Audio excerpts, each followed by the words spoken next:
definite difference between the 15 degrees in England and 35 here.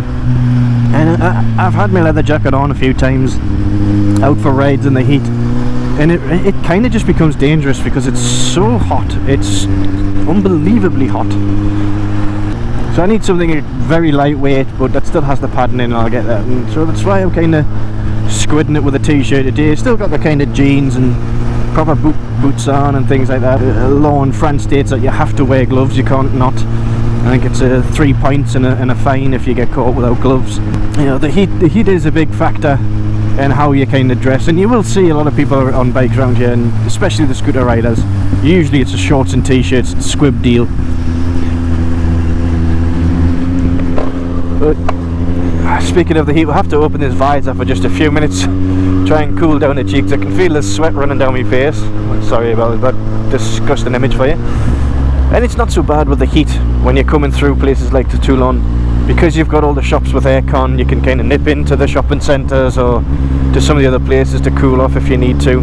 But I'm getting used to it. I think this summer has been a lot easier than the first summer I was here. The first summer I was basically just in basketball shorts, and that was it for the entire time. Sat under the aircon or sat in the pool just struggling. But now I can deal with it. My wife struggles a little more, even though she's from this area. She was born and grew up here. She struggles with the heat a bit more than I do. But I guess growing up there, you know, you're used to the heat. You want something a bit different. You know, it's the same with growing up in England. You're sick of the cold. It's always cold, so you want the sun. And it's hard to fathom how anybody would want anything different. There are some things I do miss about England. You know, it's having to struggle with the language. It's a lot more convenient to be able to just understand what everyone's saying. But that's just going to come with time. That's not such an issue. Things I miss is maybe, you know, just going to the pub. You don't really have pubs here, and the ones that you do have, you know, beer's so expensive here. You know, your average pint of beer, you're looking around the 5-6 euros for a beer. You know, 5-6 quid for a beer. And that's usually a half as well. That's like you know, what they would call a kind of your average beer. You know, you're in England. If you go to the pub, you get a lager. You know, I think you usually get a pint. Everybody gets a pint. Here it's not so common. You get a pint, it usually comes in one of those chalice glasses, and it's one of those, you know, like a wine glass with a giant pint head on it. So nobody really drinks them. They're drinking half, so it gets expensive. You don't really have your local pubs here. And there's a couple in the bay, in the port where I live in Saint-Mandré. There's a handful of places you can get a pint, and it's, you know, a pint of Bud's like a €5, €5, which isn't too bad. It's not so bad, but you know, it's still a place where you can go and have a Sunday out or something like you would back home. And I miss the football a bit. I mean, you still get football here, but the town itself is more of a rugby town. So most people here, they're rugby fans. You know, they want to watch Toulon or you know, the national teams as well. And I don't mind it. It's fun. It's, you know, I do like rugby. But you know, I miss watching Newcastle. I miss going out for the day for the football, and I kind of miss the shops a little around in England. You know, the clothes here are quite expensive, and I guess the general sense of life is more expensive here. You know, you're in the south of France, and it is a pretty pricey area, so food shopping's quite expensive. And now we have the little man. My son's 6 months coming up. Oh no, he's just gone 6 months, sorry, he's just turned 6 months. Just with the nappies and things and formula and things like that, it's added like another €100 a week onto the shopping. You know, it's very pricey. In the area I'm in, there's kind of only really one sort of shopping centre, if you like, a place called Avenue 423, which is a 45-minute ride away. And because there's not that much range of, or that much scope of places to go, it tends to get very busy, and there's not a great deal of choice, you know, for me. And French people, what is it with skinny jeans? What is it with skinny fucking clothes in France? Jesus Christ! I mean, we have them in England, don't get us wrong. You have your Top Man and places that do those carrot jeans, and you know, the spray-on jeans, and Well, that's all they do here. There are no regular jeans in France. There are no loose fit, and I hate tight jeans. I hate tight pants. I'm always been kind of more of a skater, you know. I've always been into the kind of, you know, baggy chinos and dungarees and jeans, like loose fit jeans, loose fit t-shirts. Although a few of my t-shirts are getting a bit more snug now, but we'll not go into that. But yeah, the clothes in France, you know, you have to buy like a double XL to have it just to be like a large, like in England, you know. They're all skinny motherfuckers out here, which kind of probably tells me I should lose some weight, but nah, f it. French people shouldn't be so skinny. Eat a pie once in a while. And the clothes Frenchmen wear, you know, if they're over 40, they're wearing clothes from 86 or 87. You know, they wear the same things and they look the same. But if they're younger, they're wearing things that I couldn't do it. I couldn't do it. I'm very much, you know, I'm a tattoo artist.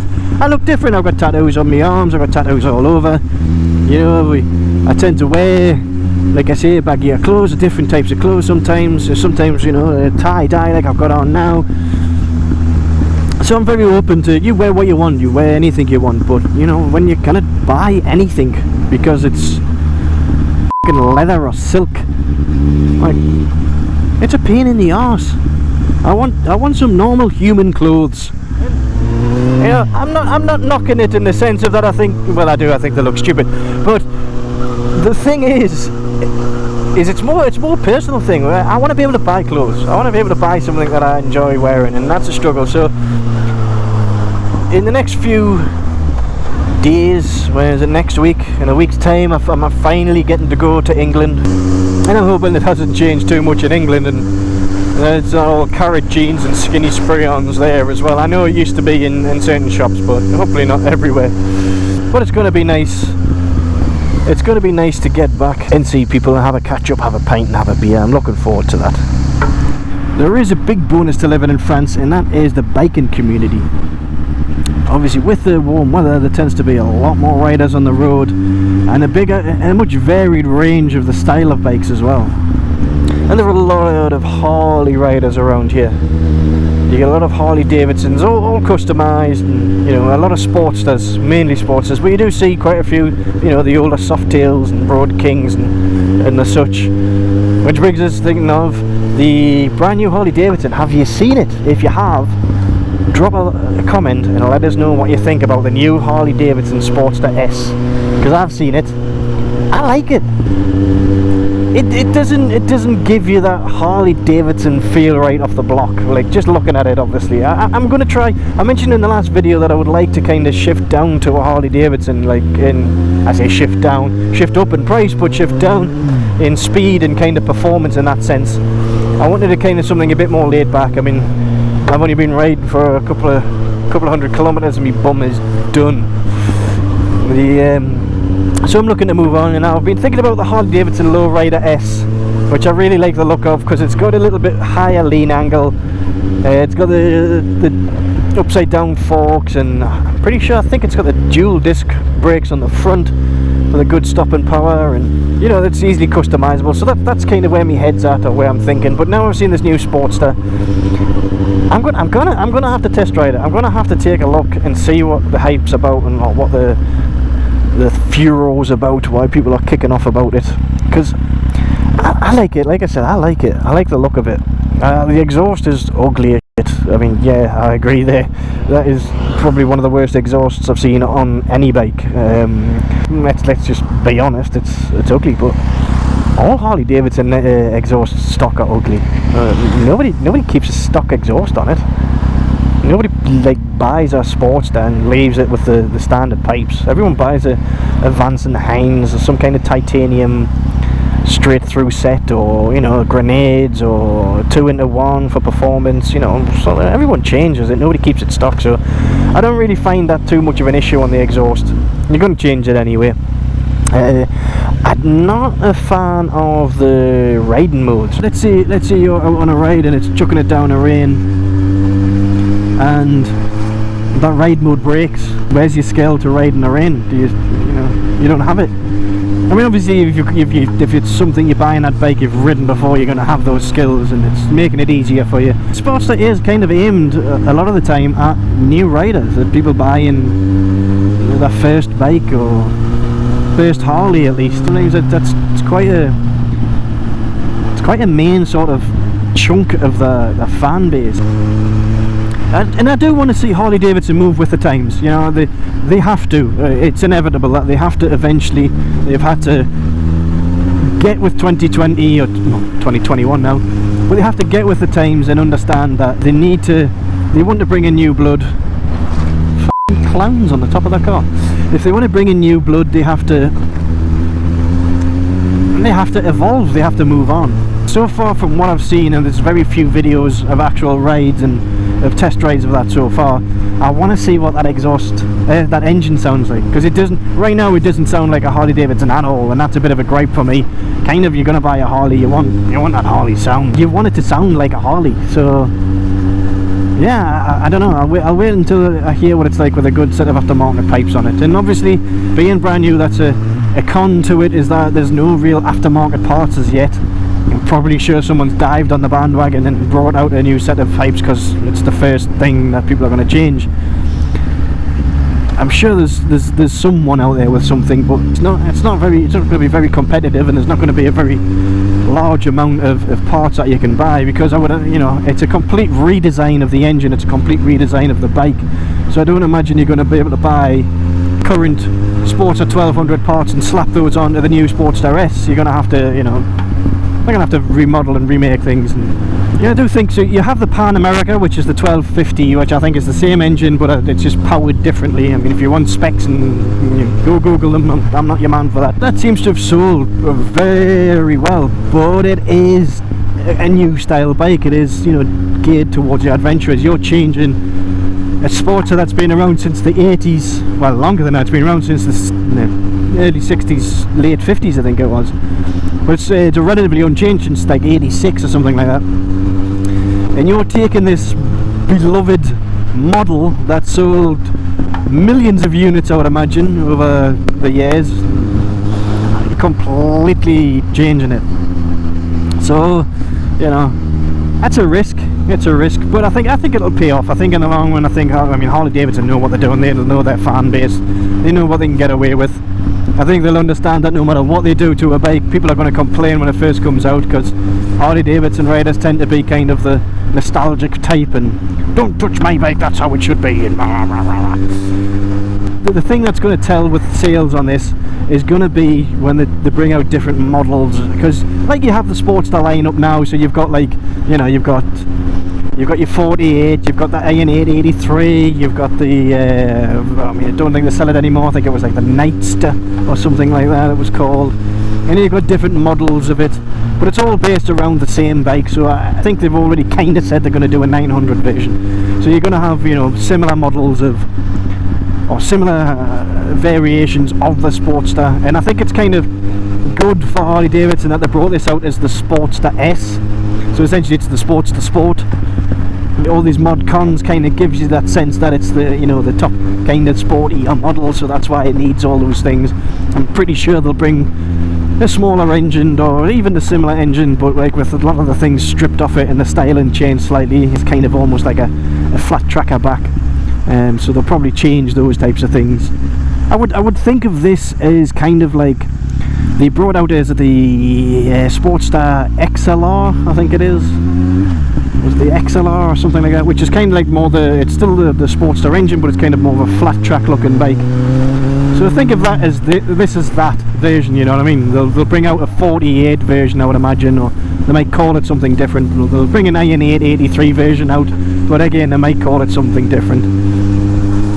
So that'll tell on how the sales are going to go going forward. But I think it's pretty safe to say if they're remodeling the Sportster on this engine, they're going to do the same thing with the Softails. You're going to see the Softails change. I mean, this engine's a 1250. I would imagine they're going to have to do a bigger version for the Softails Maybe not. It depends on what the our power output is. I mean, like I said, the new one, the new 1250 engine gives you like 120 horsepower, where the previous 1200 model was like 60 horsepower. So they've managed to wring double the power out of essentially that same sized engine. So you never know. I would imagine they'd have to kind of go up a bit, but they've made the price range of the Sportster the same as the Softail Slim or the Street Bog, €16,000. So you're essentially bumping that Sportster from the kind of lower end cheap ladies first rider type bike up into the kind of same echelons as the, you know, the Road. Well, maybe the Road King's probably more expensive. I think the Road King's going to be around 20,000. So, but you're kind of hitting up there with that kind of price range. You're not keeping it at that lower range that the Sportster's kind of synonymous with. Don't know if they're going to keep the same deal with Harley Davidsons, whereby if you buy a Sportster brand new, and then you decide within I don't know, a year, 2 years, I don't know if there was a limit on it, but if you basically decided that you wanted to upgrade to, say, a Softail Slim, a Road King, whatever it might be, then they would give you the price you paid for that Sportster as a trade-in. So if you paid 10,000 for that Sportster and you put 30,000 kilometers on it, didn't matter how long you had it, you'd be able to trade that in and you'd get 10,000 off the new model. If you were to sell it second hand, maybe you sell it for 8,000, depends on, you know, what you've done to it. But if you take it in and you trade it in for an upgrade, you're going to get the full 10,000. So that was pretty cool for me, pretty awesome idea, I think. So I don't know if they're going to keep that sort of with this new Sportster being at the higher price. I mean, I very much doubt they're going to give you 16,000 off an 18,000 euro bikes. It's very unlikely. But you could still go out and buy an Iron 883 or an Iron 1200. There's still going to be plenty of those models available brand new for the next year or so, I would imagine, even longer maybe. But I still think it's a very good bike, and I think it's a push in the right direction. Then you'll see the aftermarket parts are probably going to come more around when you see the first sort of sales quarter from Harley Davidson of the new Sportster S. People are kind of going to withhold the research and development kind of cash flow until they know that that's a bike that's going to be sold, because you have had Harley Davidsons in the past that really didn't meet the standard. Ones that what was it called? It was like the chopper version they did. I think they marketed it with American Chopper or someone like that, and it kind of had the chopper look, and it was god awful. It was horrible, and I don't really think they sold many of those. In fact, I think I've only ever seen one of those for sale. Probably going to wait until see what the sales are like and see if that it actually is going to sell. And for me, I think it will. It's going to bring in a lot of new blood, people who wouldn't necessarily normally pick Harley Davidson, who are looking for maybe more of a cruiser or maybe something a bit more stylish, but not wanting to kind of have that big chunky air-cooled engine. I think it'll definitely bring in new blood and bring in new riders to Harley Davidson and give them a real boost in the kind of younger generation. So we'll take it for a test ride if we can. It's going to be a while before that comes out, and I'll be honest, it's probably going to be the beginning of next year before I can even look at. Oh, speaking of which, Harley Davidson, very nice. It's probably going to be early summer, late spring next year when I go to buy, or when I come to purchase a Harley Davidson. And I don't know if I'm going to go brand new or if I'm going to go second hand or what, but the time will tell on that one. But we'll try our best to try and get a test ride of the new Sportster, and I'll do a little video on it if I can. I'm not going to be doing reviews and all that kind of thing, but I'm going to test ride it because I want to see what it's like for myself. So, well, why not do a bit of a recording on it? So we'll see how that goes, and I'm going to test ride the Lowrider S, and if I can, I'm going to test ride the Road King. They're the kind of three I'm looking at. I don't really like the big fairings on the street glides and things like that. So if you've seen the Harley Davidson, you can drop a comment and tell us what your thoughts are, see what you think of it. And I hope you've enjoyed the video today. I know we've just had a bit of a ramble, but it's been nice to have a bit of a ride in the sun. chilled afternoon. So hopefully you enjoyed it. If you have, drop a like, drop a comment, drop a subscribe, and hit that bell icon so you get some notifications. And we shall see you in the next video.